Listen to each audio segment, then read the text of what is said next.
Sholay movie का वो dialogue तो आपने सुना ही होगा, सो जा बेटा वरना गब्बर आ जाएगा। ठीक ऐसे ही करीब 800 साल पहले लोग एक चंगेज खान नामक व्यक्ति को देखकर बोलते थे। ये व्यक्ति उस समय लोगों के लिए किसी अभिशाप से कम नहीं था। आज हम आपको इस व्यक्ति के बारे में कुछ ऐसी चीजें बताएंगे जो आपके होश उड़ा देंगी। नंबर 1, चंगेज खान का जन्म 1165 में मंगोलिया के एक कबीले में हुआ था।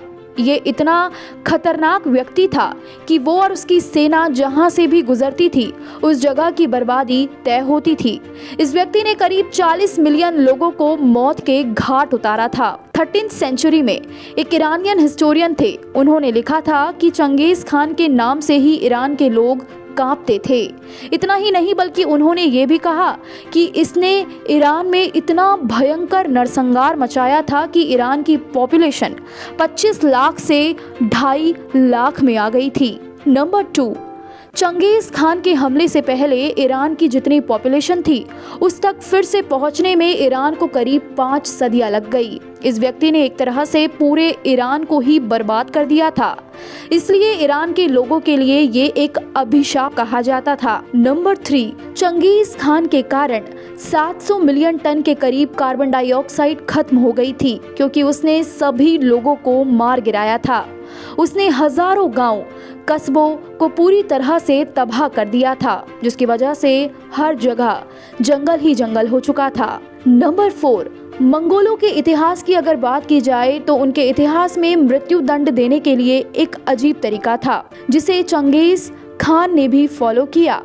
वो तरीका मेजरिंग अगेंस्ट द लिंचपिन था।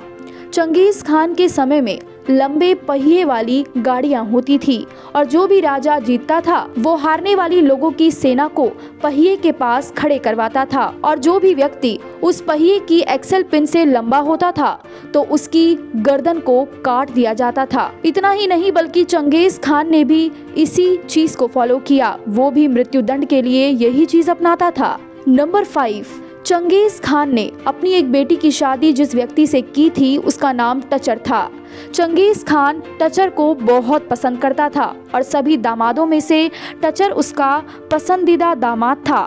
ईरान के निशापुर में एक व्यक्ति ने चंगेज खान के दामाद यानी कि टचर की हत्या कर दी थी, जिसकी वजह से उसकी बेटी पूरी तरह से टूट गई, जिस कारण चंगेज ने निशापुर के सभी लोगों को मार गिराया था। इतना ही नहीं बल्कि उसने जानवरों को भी नहीं छोड़ा, उसने सभी जानवरों को भी मौत के घाट उतार दिया था। लाखों लोगों की लाशों का उसने एक पिरामिड बना दिया ताकि दोबारा कोई उसके परिवार को कुछ करने की सोच भी ना सके।